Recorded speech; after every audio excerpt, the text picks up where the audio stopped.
Good evening. You're watching Left, Right and Centre. I'm Nidhi Razdan. On the program tonight, the Congress has attacked the government over the secret NSA-level talks that were held between India and Pakistan in Bangkok on Sunday. However, was it wise of the government to have these discussions away from the glare of the media? Also tonight, is the opposition to Arvind Kejriwal's odd-even formula elitist or is it simply pragmatic? We have that debate in about 30 minutes from now. But first tonight, a day after the NSAs of India and Pakistan secretly met in Bangkok in a surprise development, Sushma Swaraj is off to Pakistan tomorrow for a conference on Afghanistan that was formally announced by the Ministry of External Affairs today. Sushma Swaraj will of course be attending this crucial meeting on Afghanistan, but at the same time she will also meet her Pakistani counterpart Sartaj Aziz and will also call on Prime Minister Nawaz Sharif. Sources have said that these meetings could now lay the groundwork for a visit by Prime Minister Modi to Pakistan late next year when the SAARC summit is scheduled to be held.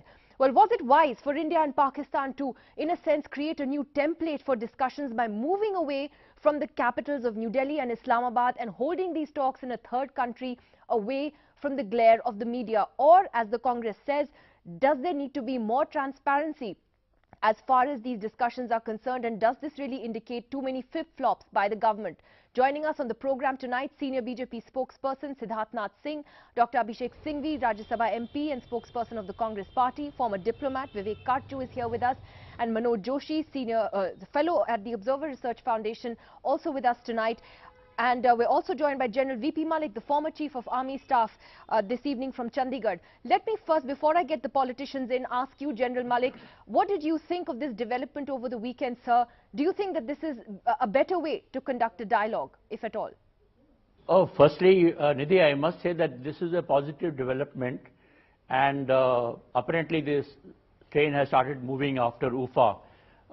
It looks like that. So it's a positive development. As far as holding these talks abroad is concerned, you know, I think this is a good way to start, because our media was becoming far too intrusive and there were too much of analysis, too much of speculation, and that was putting pressure on the people who have to do the diplomacy. Diplomacy, I believe, cannot be done in such media glare and with so much of pressure which is put on the negotiators. So I think in a way it's a good way to start abroad, and maybe after some time they can get back. Once its speed gets going, then they can hold it in India and Pakistan. Let me take that to Abhishek Singhvi. Then Abhishek Singhvi, General Malik has welcomed this development, and as he put it, it's a positive development and a good way to start. And I'm sure the Congress knows from experience that India-Pakistan dialogues often, more often than not, end up degenerating into tamashas that play out on television. In that sense, Dr. Singhvi, isn't it wise to move away from the television cameras and the presence of the media and try and have a constructive conversation? Nidhi, I don't think it's at all as simple as that, and unfortunately I largely disagree. I'll tell you why. Taking what you've just said to its logical conclusion, we should start conducting all foreign policy initiatives out of Indian soil, as for example a truly sensitive issue like the Nagas was conducted, because from inception their demand was that we don't recognize India at all and we will therefore have it on foreign soil. Have we ever, with China, with whom we had a war, with Pakistan, done the following: conducted or restarted for probably the fourth or the fifth time in less than 18 months? Have we restarted on foreign soil? Have we had the degree of zigzag inconsistency in less than 18 months ever before? You see, it is good to talk to Pakistan, I am supporting it, but I am certainly not supporting a weekly weather-like change in Indo-Pak foreign policy. Where is the consistency? What are the red flags? What are the boundaries? What will make you run away from talks, Nidhi? Will a Hurriyat member coming to the Pak High Commission do it? Will a terror attack do it? Will this degree of statement do it, or will that degree of statement do it? We've seen it all in 18 months. So my basic problem is that there is no foreign policy I am finding, because it has to be coherent, consistent and known. But Abhishek And Singhvi, I can tell you that a lot secondly, of Indian back foreign channel policy- dialogue between India and Pakistan over the years has actually Back happened on channel foreign soil dialogue- in third countries, and that is why I'm they sorry, were able to do I'm it sorry. with some degree of success. I am sorry, back channel diplomacy is a supplement, a supporting, a initiative which reinforces main diplomacy. When you have the main diplomacy going on in a consistent manner, when you have certain sensitive issues, of course we had Mr. Lamba doing it. But did we have that 1 week Mr. Lamba could not talk to Pakistan because the whole country was not talking, and next week the country was talking? You see, back channel, second, third channel is totally different. Okay, The let me problem take that with to this government Siddharth policy, Singh. just one Yeah, second, yeah, Nidhi, yeah. Nidhi, half a second. From the very great inauguration of the current Prime Minister till now, ask any observer of foreign policy or Indo-Pak relations. We can identify at least 8 zigzags. I've given you many of them. Okay, so Siddharth Nath That Singh, is the Congress not to be is supplemented or replaced by back channel diplomacy in Bangkok. Well, that is very front channel when it's the NSAs. But Siddharth Nath Singh, how does the Yes. government and the BJP respond to the criticism of, as Abhishek Singhvi called it, a weekly weather-like change? That what really changed between when the NSA meetings were called Well, off in August and now? Well, Nidhi, I think the Congress spokespersons are as confused as the entire Congress party. There are different versions of appreciation and criticism coming from the Congress spokesperson since yesterday. Having said that, let me also now remind Mr. Abhishek Manu Singhvi that you have forgotten the times when you made U-turns from Sharm el-Sheikh to 2611 and bringing Baluchistan and many other U-turns you have referred. But let me put in last 18 months something which we have stuck on, and they are the red lines which we have stuck on. We will talk on terror, and terror is the biggest challenge between India and Pakistan relationship. The NSA talks called off because Pakistan refused to talk on terror. Now you can say that you are not meeting in Lahore, you are not meeting in Delhi, but there is an intent. Intent is to have a talk on terror, and within the ambit of terror, there are issues of Kashmir, because Kashmir, like rest of part of India, does get affected in terror. So therefore, no harm in talking Kashmir along with terror. So all those things have been maintained. As far as the Hurriyat is concerned, we maintain that Hurriyat cannot be the choice of Pakistan to first come and engage and then have a dialogue with the government of India. Yes, if they wish to have a dialogue with the elected government of Jammu and Kashmir, we will be more than happy. But certainly not with the Hurriyat. So red lines and red flags have been highlighted, and they remain where they are.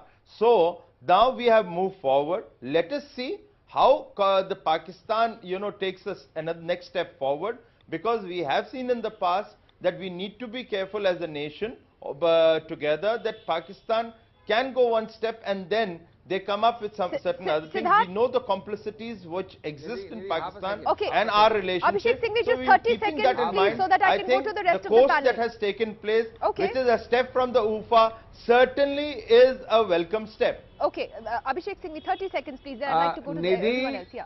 First of all, let it be clear, there is no vacillation in the Congress stand. It is in fact an irony that the Congress welcomes the talks.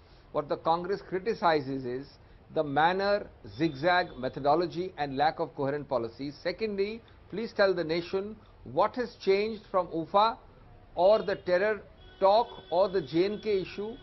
That is it just that you are doing the same thing and making a pretense that you are not doing it here but doing it on Bangkok soil? Thirdly, will this become a paradigm for the future? It has never happened, Nidhi. What has happened is the policy is known and consistent in India. You may meet anywhere. This is actually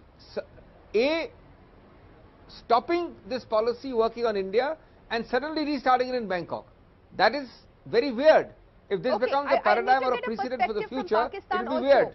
I want to get a perspective from Pakistan also on how this is going down there. And Moeed Pirzada, the editor of Nidhi, Strategic Affairs at Dunya TV, is joining us Nidhi, from can I come in? Islamabad. And I just want to come to Moeed because we lose his signal, Siddharth, in a few minutes. But Mohit Pirzada, Manoj Joshi and myself were actually part of an India-Pakistan Track 2 media dialogue in Bangkok, literally the day before these talks happened.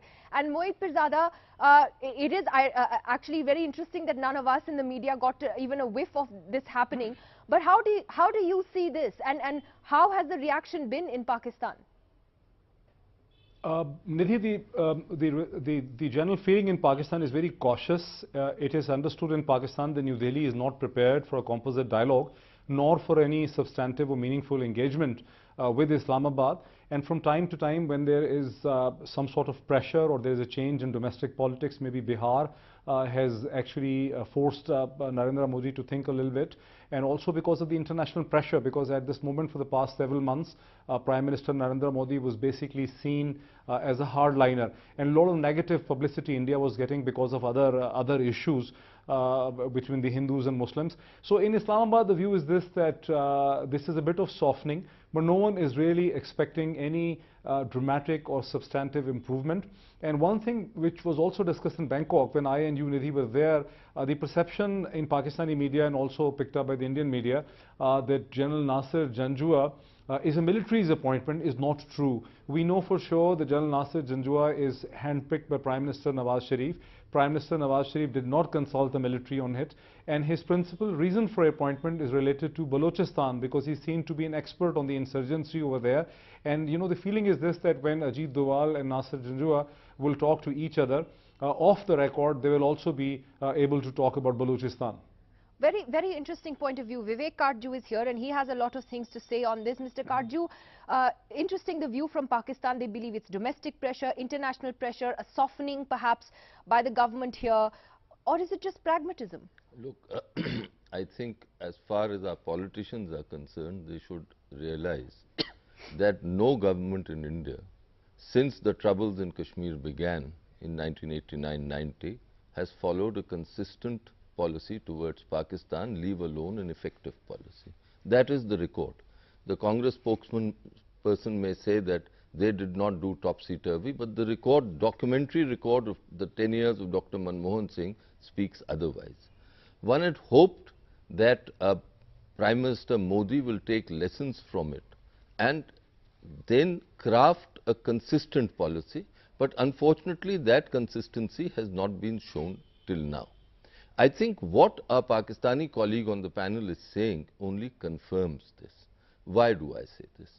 The UFA text was crystal clear.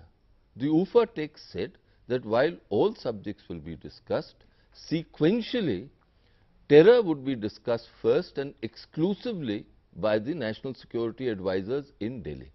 Now, in August, I think correctly, Mr. Modi and his government said that this text must be honored.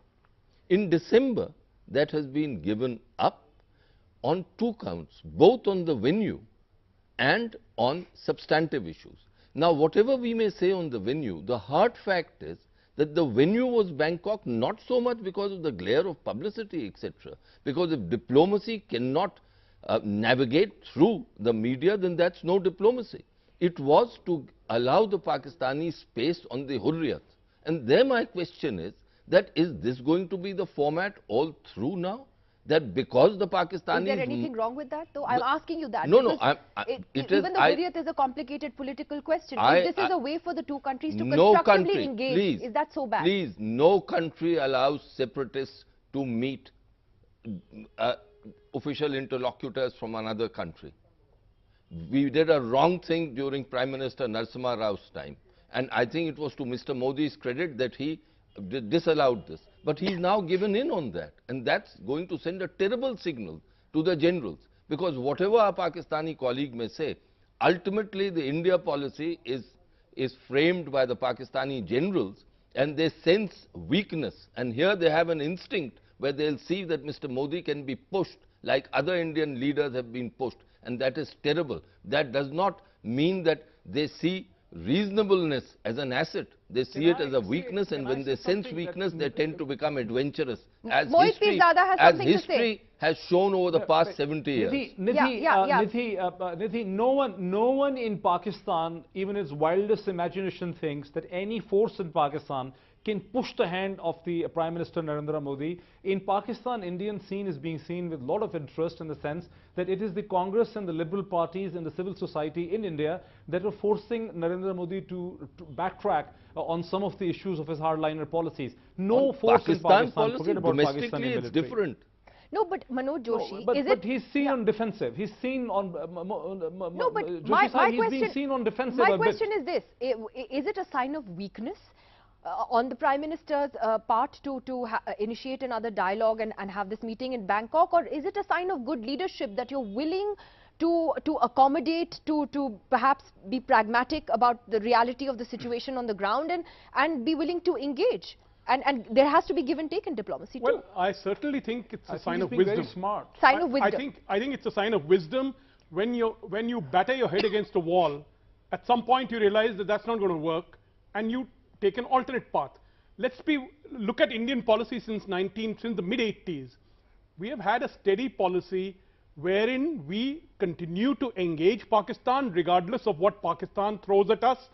That process has given us much strength. We have remained one. It's Pakistan which has suffered. And Pakistan is, from my own judgment, now realizes and they want to backtrack. Now the point is, you want to rub their nose on the ground. That's not going to work. They're a proud people, just like we're a proud people.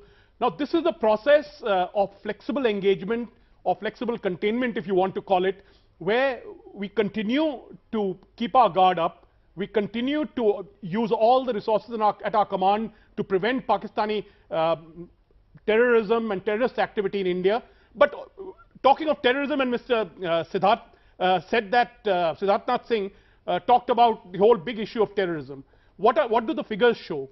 The figures show Pakistan origin terrorism or militancy, if I may call it that, has declined ever since 2008.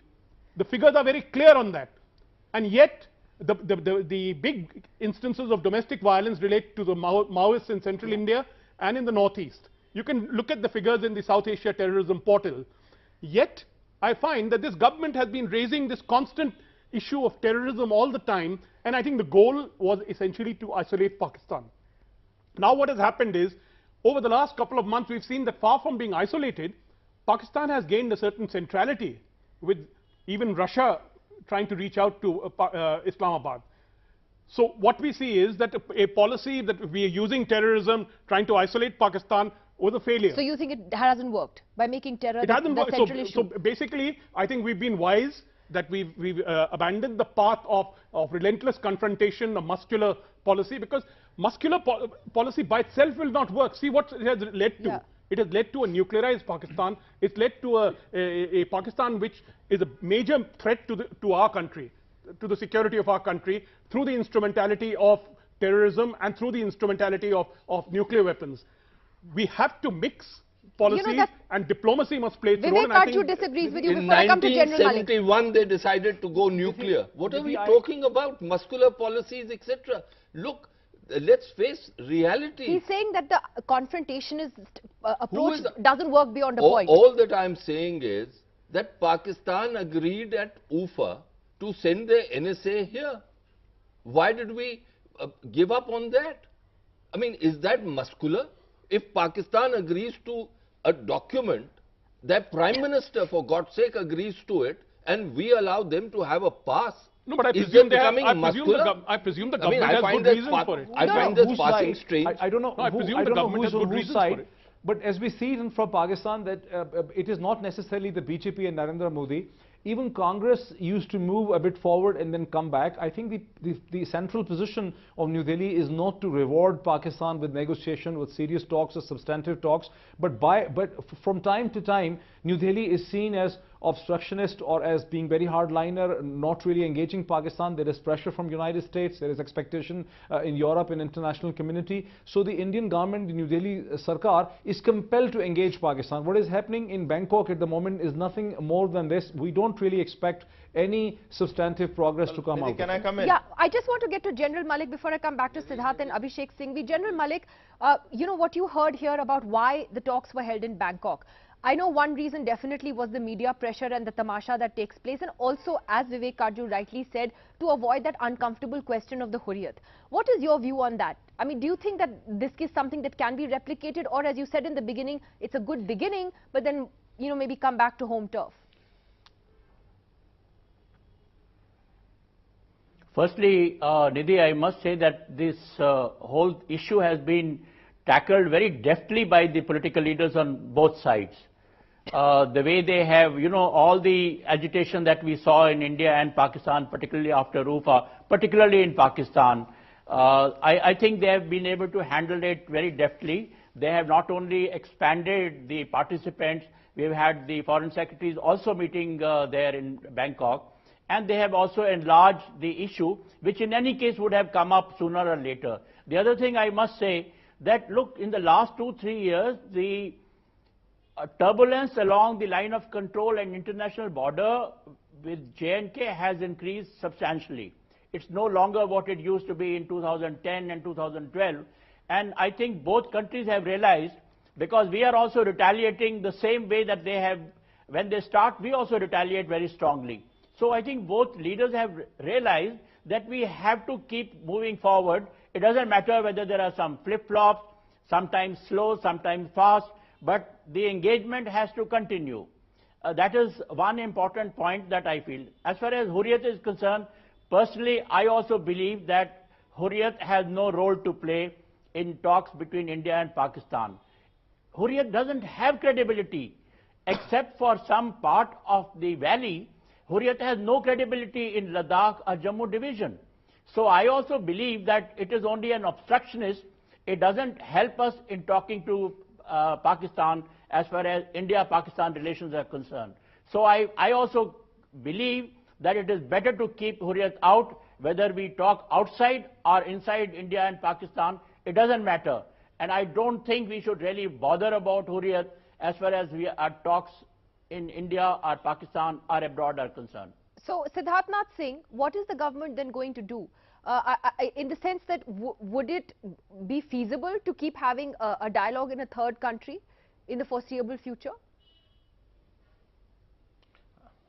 I think, Nidhi, before coming to your question, let me answer to my Pakistan friend that irrespective of the government the day in India, Indian government has always, whether it was Congress or BJP, we have always tried to engage with Pakistan.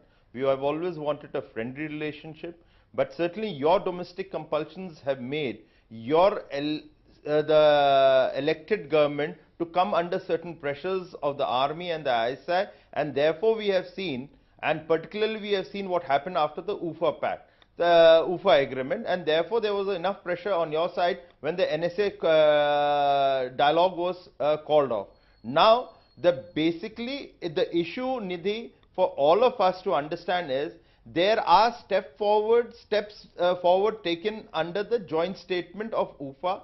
We need to follow that path, and in that path the first is the NSA meeting addressing the issue terror, because that is exactly what is troubling the relationship. Then with that there can be many other issues which have been listed, and if there is a progress, then obviously the two country heads can sit together anytime and take it forward. Now the issue is there are certain domestic issues which trouble Pakistan, and in that the Hurriyat does picture in their own affairs, maybe not for Mr. Nawaz Sharif, he may like to ignore, but there are domestic pressure. But the issue is the intent that India wants to show. It is certainly not weakness, but we want to move ahead, and that's called diplomacy. It is not rigidity which is called diplomacy, but flexibility. I agree with you. Keeping I take that to our Abhishek red lines, Singhvi. our boundaries, four boundaries together, and then moving forward. You can't be so rigid. Certainly I would disagree with one of your panelists calling it as a sign of weakness. The issue is not where you are meeting. Issue is where you are taking the UFA joint statement and steps to be taken under that agreement. Abhishek Singhvi, as Siddharth Nath Singh said, you can't be rigid in diplomacy, and if there has to also be give and take in diplomacy. We can't expect to have a dialogue with Pakistan and not talk about Jammu and Kashmir, as long as if you still, you know, terrorism is still right up there as far as, you know, this Bangkok dialogue is concerned. So, does there need to be some give and take, Abhishek Singhvi? Nidhi, that's exactly the point the Congress is making. Of course, you should not be rigid, you should be flexible, but neither rigidity nor flexibility should mean incoherence and inconsistency. Let me, because I know you're ending the program now, let me make 5 or 6 points very quickly, and they remain unanswered. Three points. Ironically, my objection, the Congress objection, is based on the fact that we want engagement, consistent engagement, continuous engagement, and that's the first thing which has been missing. Continuous, consistent engagement has been missing in last 18 months. Secondly, which condition of UFA which led you to cancel Delhi, are you going to meet those conditions by circumventing Delhi by having a foreign location? Number 3, if that is going to be the precedent for the future, you may have a situation tomorrow where you start meeting indirectly through Hurriyat also, because it's a foreign country. This has never happened before. Why should you, as one panelist put it, be compelled to have Indo-Pak engagement when you don't otherwise want it? You should be having it normally. Why should you be doing this bizarre explanation that in a democratic country like India, to avoid the glare of the press, we have to go to Bangkok? There is nothing to do with back channel, second, third, fourth channel diplomacy. And let me tell you, a lot of your panelists, including the officer from the MEA, the former officer, while criticizing the Congress, is actually supporting my point of view. Because we are not here discussing what wrong the Narasimha Rao government or the Manmohan Singh government did. We are discussing now what has gone wrong now. We can have a separate debate on what went wrong then. But certainly, we did not supplant Indian foreign policy in Delhi with same foreign policy abroad. Nidhi, can I rebut? The real point is, yes, Mr. Siddharth, Singhvi. last word. Yeah.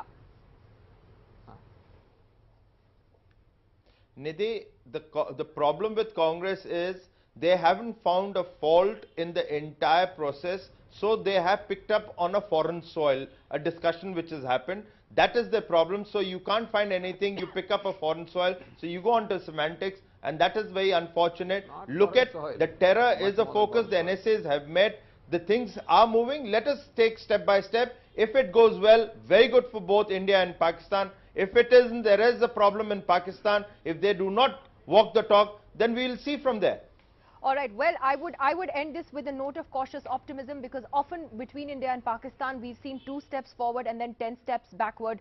So I think the cautiousness with which this is being greeted in Pakistan, Mr. Pirzada, is certainly something I would share as well. Let's see how this goes. Thank you very much to all of you for joining us. Siddharth Singh, though, will stay with us, because we will come back after this break on the other big issue that has the entire country watching. The air pollution levels in Delhi are absolutely alarming. This city is a gas chamber. The question is whether the opposition to Arvind Kejriwal's odd even program is elitist or whether it's pragmatic.